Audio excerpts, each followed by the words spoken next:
할렐루야. 12월 첫째 주 맞아서 예배하러 나오신 여러분들에게 하나님의 은혜가 함께 하시기를 주님으로 축원합니다. 우리 옆에 분에게 함께 인사하시겠습니다. 12월 한 달도 승리하십시다.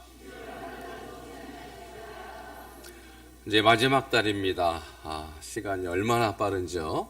2022년도가 정말 이렇게 마지막 한 달만 남겨놓았습니다. 그럼 끝까지 믿음도 유종의 미를 거두시기를 바랍니다. 오늘은 지난주에 이어서 다윗의 감사일기 두 번째 말씀을 드리도록 하겠습니다. 먼저 우리가 시편 23편 1절과 2절을 함께 복습하도록 하겠습니다. 시편 23편 1절 2절 함께 암송하겠습니다. 시작. 여호와는 나의 목자시니 내게 부족함이 없으리로다. 그가 나를 푸른 풀밭에 누이시며 쉴만한 물가로 인도하시는 도다. 아멘. 지난주에 말씀 드렸지만 이 23편은 다윗이 목동 시절에 어린 양들을 돌보면서 푸른 초원 위에서 쓴 시가 아니라고 말씀드렸어요. 많은 사람들이 23편을 그렇게 이해하고 있습니다. 그러나 그가 그렇게 편안할 때, 그리고 안락한 환경에서 이 시를 쓴 것이 아니라 남도 아니고 바로 자기의 아들 압살롬에게 왕위를 빼앗기고 그리고 광야길로 도망가는 위급한 상황에서 쓴 시라고 말씀을 드렸습니다.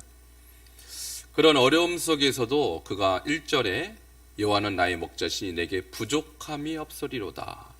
자기의 삶을 돌이켜보니까 지금 당장은 사실 굉장히 위급하지만 그의 인생 가운데 하나님께서 부족함이 없도록 자기의 삶을 먹이시고 입히셨던 그 하나님을 기억하면서 감사했던 것, 그 감사가 여러분에도 있기를 축원합니다. 2절을 보면 그가 나를 푸른 풀밭에 누이시고 쉴만한 물가로 인도하셨다고 그렇게 고백을 했어요. 그런데 그가 지금 보고 있는 현실은 푸른 풀밭도 아니고 쉴만한 물가도 아닙니다. 그저 아무것도 없는 광야입니다. 근데 그곳에서 그가 어떻게 푸른 풀밭과 쉴만한 물가를 떠올리면서 감사를 할 수 있었는가?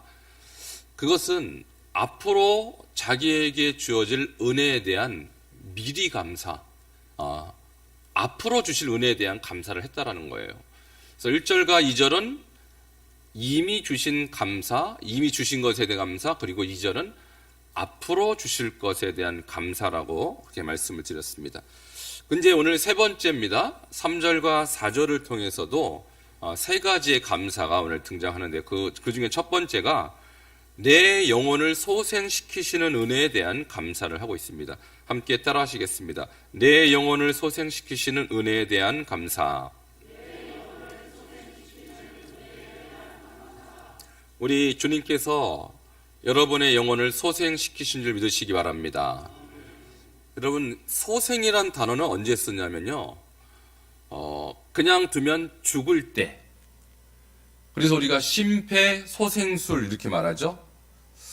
이번에 이태원 할로윈 사건을 통해서 이 심폐소생술에 대한 중요성이 엄청나게 부각이 됐어요. 그래서 사람이 막 죽어갈 때, 숨을 못 쉴 때 어떻게 해야 이 사람을 살리는지, 그것도 요즘은 이제 이 사건을 계기로 많은 분들이 관심을 갖고 최소한 내가 다른 사람을 심폐소생술을 통해서 살릴 수 있는 기술을 다 지금은 배워야 된다, 그렇게 알고 있는 거예요. 여러분, 근데 다윗이 지금 내 영혼을 소생시키셨다라는 말은 어떤 의미냐면 내가 지금 죽어가고 있을 때 하나님이 마치 내 영혼의 심폐소생술을 통해서 나를 살리신 것 같이 나를 살리셨다, 그것을 고백하고 있는 것입니다.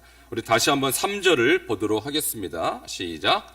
내 영혼을 소생시키시고 자기 이름을 위하여 의의 길로 인도하시는 도다. 아멘.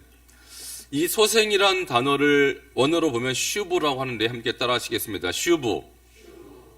이 슈브는 두 가지 의미로 크게 써요. 하나는 회개하다 할 때도 슈브고, 회복하다 할 때도 슈브를 써요. 근데 다윗의 인생에서 회개는요, 그가 우리아의 아내 바세바를 범하고 우리아를 전쟁에 가서 죽게 한 그 사건을 통해서 그는 하나님 앞에 심히 크게 회개합니다. 그것이 시편 51편이에요. 그래서 다윗의 회개로서의 슈브는 시편 51편이라면 오늘 23편은 회개가 아니라 회복의 슈브입니다. 그럼 다윗은 지금 어떤 상황이냐면 심폐소생술이 필요한 상황이라는 거예요. 그냥 두면 자기는 죽을 수밖에 없는 그런 상황이었다라는 것이죠. 다윗의 인생을 돌이켜보면 쭉 그런 상황 속에서 살았어요. 여러분, 제가 이 양에 대해서 여러분에게 잠깐 소개를 할 텐데, 우리나라에서는 미련하다 할 때 어떤 동물을 떠올립니까? 곰을 떠올려요. 곰. 그런데 이 중동 문화권에서는 미련한 놈, 미련한 것을 비유할 때 양을 떠올려요. 왜 그럴까요? 여러분, 양은요 얼마나 미련하냐면 누우면 스스로 못 일어나요. 그렇게 무능력하고 미련한 동물이 곰입니다. 양입니다. 우리나라에서 왜 곰을 미련하다고 했을지 저는 조금 의문이 들어요. 알고 보면 곰이 IQ가 상당히 높다 그래요. 근데 겉보기가 곰처럼 이렇게 좀 미련해 보이는 거죠. 등치가 크고 행동이 느리고 하니까 미련해 보이는데 실제로는 곰은 상당히 청명한 동물이라고 합니다. 어쨌든 중동 지방에서는 양 그러면 가장 미련한 동물이에요. 왜냐하면 다리는 짧고요, 엉덩이가 무겁습니다. 그래서 걸을 때 어떻게 걷냐면 뒤뚱뒤뚱 이렇게 걸어요. 여러분, 양 못 보셨죠? 자, 그림으로 보여드리겠습니다. 양이 얼마나 미련하고 무능하냐면 뒤뚱뒤뚱 거리다가 잘못 디디면 자빠져요, 이렇게. 그리고 혼자 못 일어납니다. 제가 알고 있는 동물 중에 혼자 자빠졌다가 못 일어난 동물은 양뿐이에요. 여러분, 개를 한번 뉘어보세요. 발딱 일어납니다. 고양이도 발딱 일어나죠. 근데 양은 못 일어나요. 제가 원래 영상까지 준비했는데 약간 오늘 미스가 있어서 영상 못 보는데, 여러분 저렇게 발을 바둥바둥 해요. 10분이고 20분이고 바둥바둥 거리는데 누가 일으켜주지 못하면 못 일어나요. 이제 그 사이에 혹시 들짐승이 와서 맹수가 와서 잡아 먹으면 끝납니다. 그러니까 23편에서 다윗이 내 영혼을 소생시키신다는 말은 뭐냐면 이 양을 떠올리는 거예요. 내가 한번 넘어지고 자빠지면 스스로 못 일어나는 자기 모습을 보는 거예요. 그러니까 저 양이 살아나려면 누가 도와줘야 돼요? 목자가 도와줘야 돼요. 목자가 옆에서 툭 치면 바스스 일어나는 게 양인데, 도와주지 않으면 저러고 하루건 이틀을 산다가 겁에 질려 죽거나 맹수에게 잡혀 먹는 게 이 미련한 양이라는 거예요. 영상을 봐야 되는데 너무 아쉽습니다. 다음 주에 보여드리겠습니다. 이게 양이에요. 이게 양.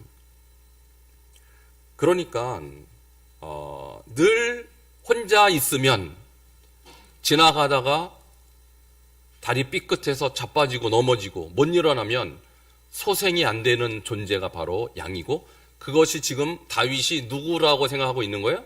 자기 자신이라는 거예요. 내가 그렇게 미련한 동물입니다. 제가 이렇게 무능합니다. 혼자 넘어지면 못 일어나는 존재입니다.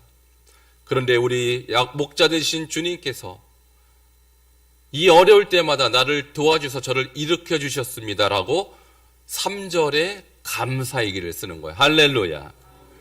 자, 여러분도 한번 돌이켜 보세요. 여러분이 살아갈 때, 여러분 살다 보면 사람이요, 실제로 뭐 돌불에 넘어져서 이렇게 크게 다칠 수도 있는 것이고, 또 아니면 정서적으로, 심리적으로 어떤 어려움에 닥치면 탁 넘어져갖고 못 일어나는 경우가 많아요.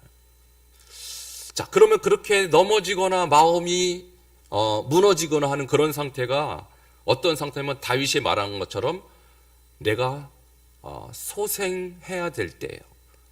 주님이 나를 소생시켜 주셔야 할 때예요. 여러분, 우리가 그런 일이 없으리라고 자신할 수 없는 것이죠. 우리는 항상 위험에 놓여 있습니다. 넘어질 수 있고요. 가만 놔두면 혼자 일어날 수 없는 존재인 것이죠. 이런 다윗이 하나님께서 구해주시고 그를 살려주신, 그야말로 심폐소생술로 살려주신 경험이 여러 번 있어요. 다윗 인생에. 그 중에 첫 번째가 사울의 손에서 그를 건져내 주신 때입니다. 여러분 잘 아시다시피 사울은 이스라엘의 초대 왕이고, 그리고 다윗을 사위로 삼았어요. 그러니까 사울과 다윗은 이제 장인어른과 사위인 것이죠. 근데 다윗이 나가서 전쟁만 하면 승승장구를 하니까 이 사울이 한편으로는 다윗을 너무너무 시기하고 질투했던 거예요. 그래서 사울이 단창으로 다윗을 벽에 찍혀 죽이려고 2번이나 했습니다. 그때마다 하나님께서 다윗을 살려주셨던 이 기억, 그것을 다윗은 뭐라고 하냐면 내 영혼을 소생시키시고 라고 기억을 했던 거예요.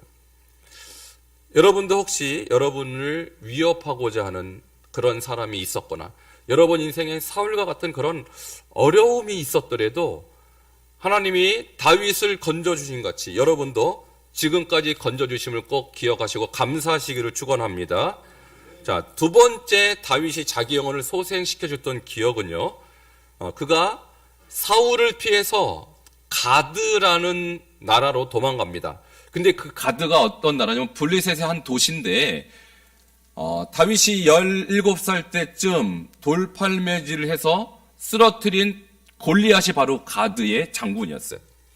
근데 그 가드로 도망갈 만큼 그는 너무나도 사울을 두려워할 수밖에 없었죠. 근데 그때 가드 왕이 이 다윗을, 한마디로 망명간 이 다윗을 알아봅니다. 상당한 시간이 지났음에도 불구하고 이 다윗을 알아보고 저 사람이 바로 우리의 장군을 때려잡았던 그 다윗 아니냐?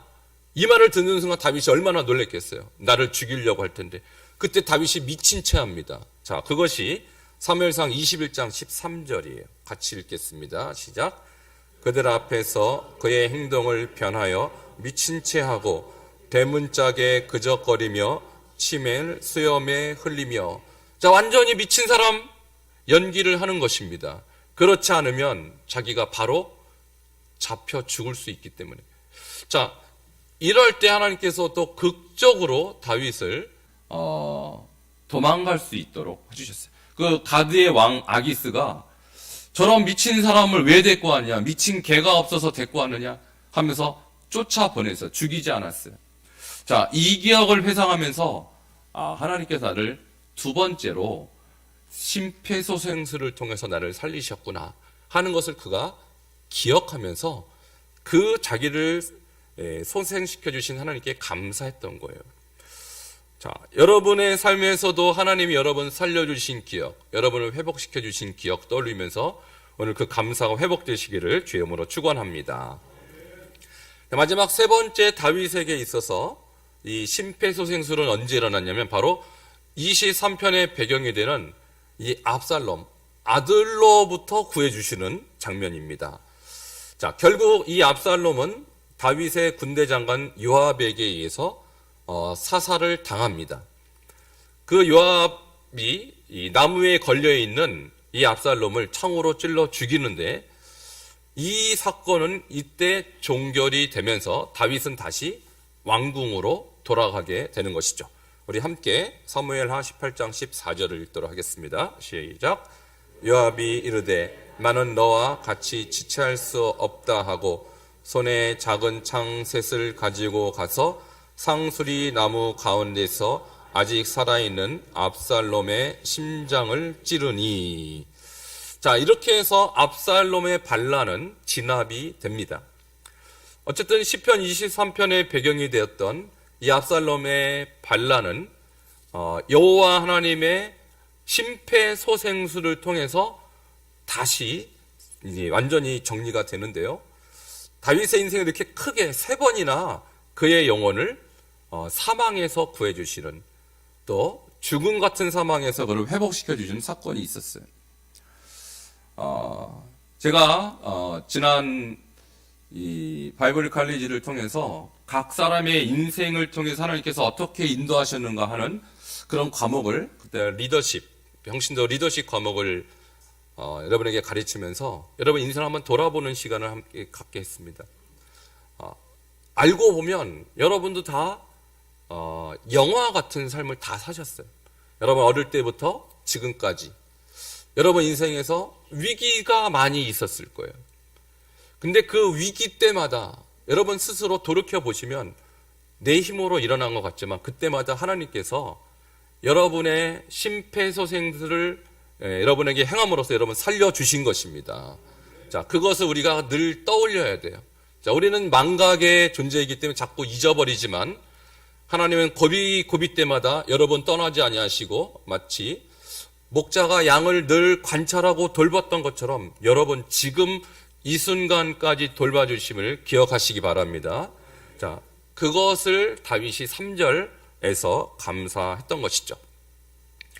자, 이제는 그 3절의 감사의 두 번째인데요. 뭐냐면 자기를 의의 길로 인도하심에 대한 감사를 했던 것입니다. 함께 따라 하시겠습니다. 자기 이름을 위하여 의의 길로 인도하심에 대한 감사. 자, 3절을 다시 보면요. 자기 이름을 위하여 의의 길로 인도하시는다. 이렇게 감사를 쓰고 있습니다. 여러분, 근데 의의 길로 인도했다는 말이 뭘까요? 의라는 단어는요, 히브리어로 체데크라고 하는데 이것은 올바르다, 평평하다 그런 뜻이에요.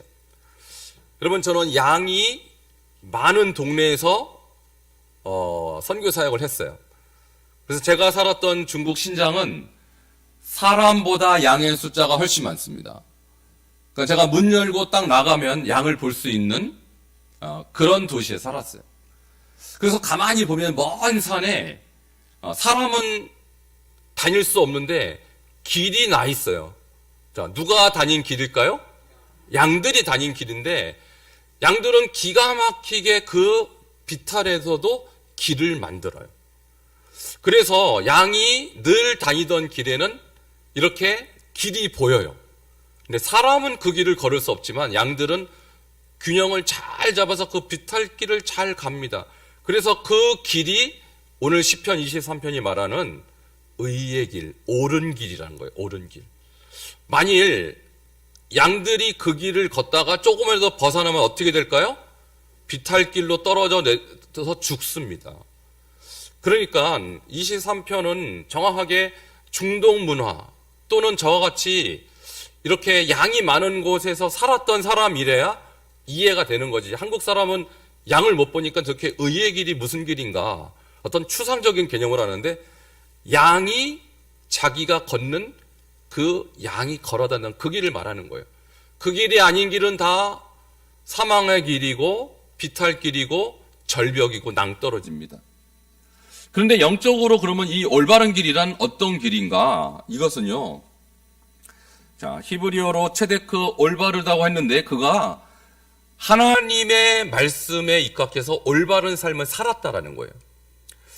자, 다윗의 인생에 있어서 가장 큰 대적은 사울이었습니다. 사울이 그를 죽이고자 할 때 도망다니다가 어떤 아둘람 동굴에 들어갑니다. 근데 동굴에 사울이 들어온 거예요. 용변을 보러.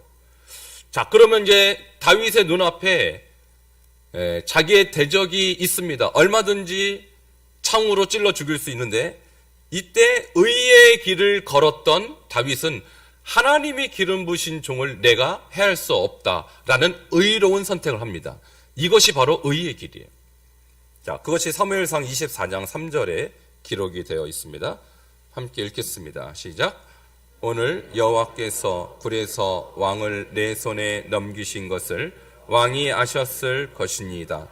어떤 사람이 나를 권하여 왕을 죽이라 하였으나 내가 왕을 아껴 말하기를 나는 내 손을 들어 내 주를 해하지 아니하리니 그는 여호와의 기름 부음을 받은 자이기 때문이라 하였나이라.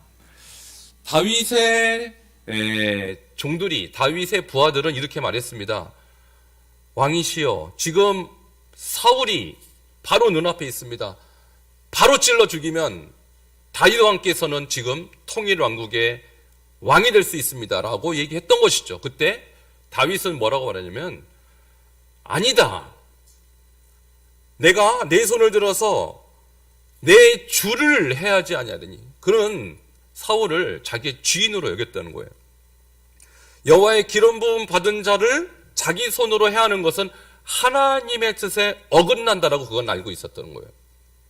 여러분, 이것은 다윗의 이 영적인 그의 결단력을 우리가 알 수 있어요. 여러분, 우리가 살다 보면요, 눈앞에 보이는 유익이 보입니다. 그래서 그것을 취하면 바로 내게 엄청난 혜택과 유익이 올 것으로 생각하는 상황들이 막 벌어져요. 다윗이 지금 당장 사울을 죽였으면 그는 빨리 왕이 될 수 있었겠죠. 근데 다윗은 그렇게 하지 않았습니다. 그리고 하나님은 이제 그 사울을 패하시고 다윗을 왕으로 7년 6개월 후에 세워주셨어요. 그렇기 때문에 하나님께서는 다윗을 하나님 마음에 합한 자라고 평가해 주셨다는 거예요. 여러분, 우리가 삶을 살 때 당장 내가 원하는 대로 하면 큰 성공, 큰 혜택이 벌어질 것처럼 생각하지만 그것이 의로운 길이 아닐 때는 선택하지 마시기를 축원합니다. 하나님은 우리를 의의 길로 인도하시는 분이시지, 우리가 하나님 뜻이 아닌 악인의 길을 선택하면 하나님도 우리에게 복을 주지 않는다라는 것이죠. 여러분, 제가 선교 사역하다가 중간에 공부하러 미국에 가서 이제 공부를 마치고 다시 중국으로 돌아가려고 할 때에 제가 썼던 차를 처분을 해야 돼요. 보통은 이제 처분을 어떻게 하냐면 지인을 통해서 이렇게 소개를 받아서 하면 서로 좀 싸게 사고 좀 좋은 가격에 팔 수 있어요. 아니면 경매하는 회사에 하면은 이제 헐값에 넘길 수밖에 없으니까 제 차를 광고를 딱 합니다. 게시판에 붙여놓으면 누가 사겠다고 저한테 연락이 와요. 제가 붙여놨더니 어떤 싱가포르에서 신학 공부하러 오신 전도사님이 사겠다는 거예요. 그래서 제가 원래 샀을 때는 이제 8,500불에 산 차를 제가 5,500불에 3,000불 깎아서 이제 팔겠다 하니까 이분이 사겠다는 거예요. 근데 이것을 등록하러 가면요, 등록세가 한 500불 정도 됩니다. 등록세가. 그래서 이분 얘기가 이중 계약을 하자는 거예요. 이중 계약을 하면 내가 무료로 기증하는 걸로 하면 그 등록세가 절약이 되니까 저더러 계약서를 따로 쓰자는 거예요. 그래서 제가 그랬어요. 차라리 내 그 500불을 깎아줄 테니까 계약서를 정확하게 씁시다. 정직하게 씁시다. 그래서 제가 500불을 더 깎아서 그분에게 차를 넘겼어요. 그때 그 싱가포르 전도사님이 하는 말이, 자기가 순간적으로 큰 실수를 했다고. 그 500불을 좀 아끼기 위해서 하나님 원하시지 않는 이중 계약을 자기가 시도한 것에서 크게 후회한다고 저한테 그렇게 얘기하는 거예요. 여러분, 이중 계약은 하나님 뜻이 아닙니다. 오늘날 많은 분들이 이중 계약서를 써요. 자기 집도 그렇고, 심지어 교회에서 계약하는 많은 것들도 제가 아는 한 이중 계약서를 많이 씁니다. 여러분, 하나님은 그런 불의한 방법을 기뻐하지 않습니다. 다윗의 인생은 얼마든지 자기의 힘으로 사울을 죽이고 빨리 왕이 될 수 있으면 그는 빠른 길을 택하지 않고 의로운 길을 택했기 때문에 하나님은 그의 인생을 복되게 하신 거예요. 여러분도 비록 돌아갈지라도, 그리고 비록 당장은 나에게 손해가 있을지라도 정직하시기를 축원합니다. 이 의의 길은 바로 정직의 길을 말하는 거예요. 근데 이 시대 많은 사람들이 심지어 교회를 다녀도 이중계약을 너무나도 편안하게 써요. 하나님이 그걸 다 알고 계십니다. 저는 여러분이 이 시편 23편을 묵상하고 깨달으면서 작은 것이지만 그 작은 것이라도 의로운 선택을 하시기 바랍니다. 불의한 선택을 하시면 안 돼요. 다윗은 그렇게 살기로 23편에 지금 자기가 결단하고 있는 거예요. 그래서 자기를 그렇게 의의 길로, 그리고 항상 정직한 길로, 하나님이 원하시는 길로 자기를 인도해 주신 하나님께 지금 감사 일기를 쓰고 있다는 것이죠. 여러분, 매일매일 삶 속에서 여러분 불의와 정직이 싸우고 있어요. 자, 공의와 그 다음에 불공평이 여러분 마음속에 싸우고 있어요. 이때 여러분 의로운 길을 걸으심으로써 여러분의 일기에 오늘도 내가 정직하게 살게 하신 하나님 찬양하고 감사합니다, 이렇게 쓸 수 있기를 축원합니다. 이것이 다윗의 감사일기 네 번째 제목입니다. 자, 그리고 4절에는 다윗의 또 다른 감사 제목이 있는데요. 그것은 뭐냐면 주의 지팡이와 막대기로 안위해 주심에 대한 감사입니다. 함께 따라 하시겠습니다. 주의 지팡이와 막대기로 안위해 주심에 대한 감사. 여기서 안위라는 말은요, 위로라는 뜻입니다. 근데 무엇으로 위로를 해주셨냐면 지팡이와 막대기로 위로해 주셨다. 여러분, 지팡이가 우리를 위로해 줄 수 있고 막대기가 위로해 줄 수 있을까요? 이것은 고대 중동의 목자가 어떤 일을 했는지를 여러분이 이해를 하셔야 알 수 있는 것입니다. 먼저 우리 4절을 함께 또 읽도록 하겠습니다. 4절입니다. 시작. 내가 사망의 음침한 골짜기로 다닐지라도 해를 두려워하지 않을 것은 주께서 나와 함께 하심이라. 주의 지팡이와 막대기가 나를 안위하시나이다. 아멘. 시편 23편이 다윗의 고난을 배경으로 썼다라는 증거가 바로 내가 사망의 음침한 골짜기로 다닐지라도 이 편이에요. 지금 다윗은 푸른 초원 위에서 글을 쓰는 것이 아니라 사망의 음침한 골짜기에서 이 시를 쓰고 있다는 것입니다. 여러분, 이스라엘에 가면요, 여름에는 물이 없어요. 우기 때는, 겨울에는 비가 오기 때문에 군데군데 웅덩이에 물이 있는데 양들이 먹을 물은 여름에는 도저히 발견할 수가 없는 것입니다. 그럼 어디로 가야 양들이 여름에도 물을 먹을 수 있냐면 저 밑에 골짜기로 내려가야 돼요. 근데 저기서 사망의 음침한 골짜기라는 것이 왜 사망이냐면 물 먹으러 가는 동물은 양뿐이 아닙니다. 늑대나 또 다른 맹수들도 목이 마르면 어디로 내려갈까요? 골짜기로 내려가는 거예요. 그러니까 목자가 양들을 먹이려고 골짜기를 찾아가면 거기엔 누가 기다리고 있냐면 맹수들이 기다리고 있단 말입니다. 그런데 양들이 물을 먹고 있을 때 혹시 맹수가 덮치면 맹수를 내쫓아 할 것 아닙니까? 근데 그런 안심되는 마음이 없이 물을 어떻게 마시겠어요? 근데 바로 지팡이와 막대기가 그 역할을 하는 거예요. 자, 사진을 하나 보여드립니다. 자, 저기서 이렇게 둥근 모양으로 된 것, 저것이 지팡이인데 이 지팡이의 역할은 구조용입니다. 혹시 골짜기를 내려가다가 잘못해서 뒹굴거나 웅덩이에 빠지면 저 둥근 모양을 가지고 목에다 껴서 딱 끄집어내요. 자, 그것이 바로 지팡이의 용도예요. 그러니까 구조용 도구가 지팡이인 것이죠. 그러니까 골짜기로 내려갈 때 양들은 굉장히 두려워합니다. 근데 목자에게 저 지팡이 있는 것을 볼 때 내가 혹시 굴러 떨어져도 나를 저 지팡이로 건져냈을 것을 그들은 신뢰하고 내려가는 거예요. 자, 두 번째, 저 막대기는 짤막하죠. 자, 한쪽은 뭉툭하고 한쪽은 얄팍해서 저것을 휘두르면요 살상용 무기가 됩니다. 자, 근데 목자들은 저것을 허리춤에 차고 다녔어요. 그래서 제가 이 시편 23편을 배경으로 하는 목자들의 그림이나 사진을 보면 저 막대기를 그린 경우를 거의 보지 못했습니다. 그것은 고대 이 목자들의 문화를 잘 몰라서 그래요. 근데 저 막대기는 어디에 쓰냐?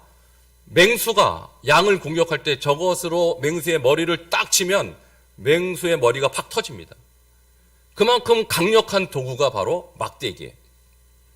그러니까 막대기와 지팡이만 있으면 이 양은 어떠한 골짜기를 내려가도 마음이 안위를 얻는 거예요. 평안을 얻는 거예요.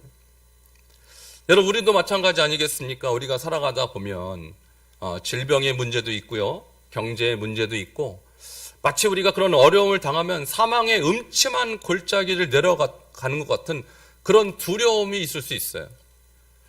어두컴컴한 그 골짜기에서 도대체 내가 생존할 수 있을까? 이런 마음이 들 때 우리 주님께서 그분의 지팡이와 막대기로 우리를 도와주실 줄 믿으시기 바랍니다. 근데 그 지팡이와 막대기 구체적으로 뭘까? 제가 한참 고민을 하고 묵상을 했는데 제 마음에 주시는 것은 뭐냐면 이 지팡이와 막대기는 우리에게 주시는 말씀이라는 거예요. 우리 주님은 사실 우리 눈앞에 보이지 않습니다. 하나님은 우리 눈앞에 보이지 않는 하나님이세요. 근데 그 하나님의 역할을 하는 것이 바로 말씀이에요. 말씀은 곧 하나님이시기 때문에.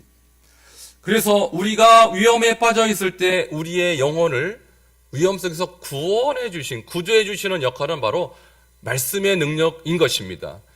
그리고 사단이 우리를 공격해 올 때도 그 사단을 막아내고 오히려 그 사단을 공격할 수 있는 능력은 바로 하나님의 말씀에 있는 것입니다. 그래서 여러분 손 안에, 여러분 마음 안에 이 말씀이 있으면 주님의 지팡이와 막대기가 여러분을 돕는 것과 같은 거예요. 그러면 여러분 이 말씀으로 주님께서 여러분을 보호해 주시기를 축원합니다. 그래서 계속적으로 말씀을 묵상하시고 하가하시고 이 말씀이 여러분 마음 안에, 여러분 손 안에 쥐어져 있을 때 그것은 주님의 지팡이와 막대기로 여러분을 안위해 주시는 것과 같다라는 것이죠. 근데 저 지팡이는요, 구조용 도구이고 막대기는 양이 잘못된 길을 갈 때 양을 툭툭 쳐갖고 잘못된 길을 가지 말라고 징계하는 도구로도 쓰여요. 자, 그러니까 막대기는 원수를 향해서도 쓰고 양을 향해서도 쓴다라는 거예요. 여러분이 잘못 판단할 때, 잘못된 길로 갈 때 저 얄팍한 곳으로 양을 툭툭 침으로써 여러분을 깨닫게 하는 것이 바로 막대기의 역할입니다.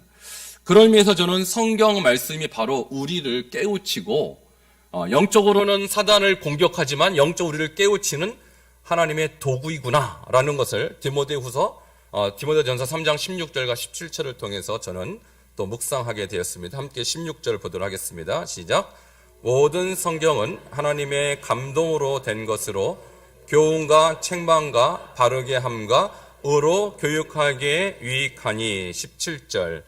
이는 하나님의 사람으로 온전하게 하며 모든 선한 일을 행할 능력을 갖추게 하려 함이라.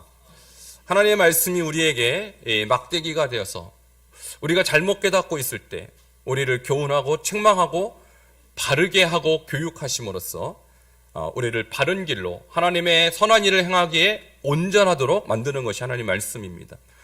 여러분이 매주마다 주의 날 성전에 와서 예배할 때 특별히 매주마다 선포된 이 말씀을 잘 간직하고 마음에 저장함으로써 주님의 이 교훈을 잘 받기를 주의 이름으로 축원합니다. 자, 그러한 감사가 바로 이 다윗의 감사였고 여러분도 그래서 매일 매 순간 이 말씀을 통해서 여러분의 감사가 다윗과 같이 넘쳐나기를 주의 이름으로 축원합니다. 함께 기도하시겠습니다.